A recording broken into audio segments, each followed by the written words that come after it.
Kottayam Gandhinagar government nursing college ഹോസ്റ്റലിൽ ഒന്നാം വർഷ GNM വിദ്യാർത്ഥികളെ റാഗ് ചെയ്ത 5 സീനിയർ വിദ്യാർത്ഥികളെ കോളേജിൽ നിന്ന് സസ്പെൻഡ് ചെയ്തു.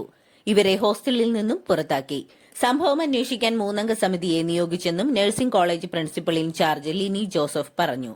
റാഗിംഗ് നടന്നതായി ബോധ്യപ്പെട്ടതിനെ തുടർന്ന് നിയമപരമായ എല്ലാ തുടർ നടപടികളും സ്വീകരിച്ചെന്നും അവർ പറഞ്ഞു. ഇരയായ കുട്ടിയുടെ രക്ഷകർത്താവ് ക്ലാസ് ടീച്ചറോട് ചൊവ്വാഴ്ച രാവിലെ വിളിച്ചു പറയുമ്പോഴാണ് റാഗിംഗ് വിവരം കോളേജിൽ അറിഞ്ഞത്. ക്ലാസ് ടീച്ചർ പ്രിൻസിപ്പലിനെയും മറ്റ് അധ്യാപകരെയും അറിയിച്ചു. പരാതി പറഞ്ഞ വിദ്യാർത്ഥിയെയും സഹവിദ്യാർത്ഥികളെയും വിളിച്ചുവരുത്തി വിവരങ്ങൾ തിരക്കി. കോളേജ് അധ്യാപകരുടെ യോഗം വിളിച്ചു. അടിയന്തര PTA യോഗവും ചേർന്നു.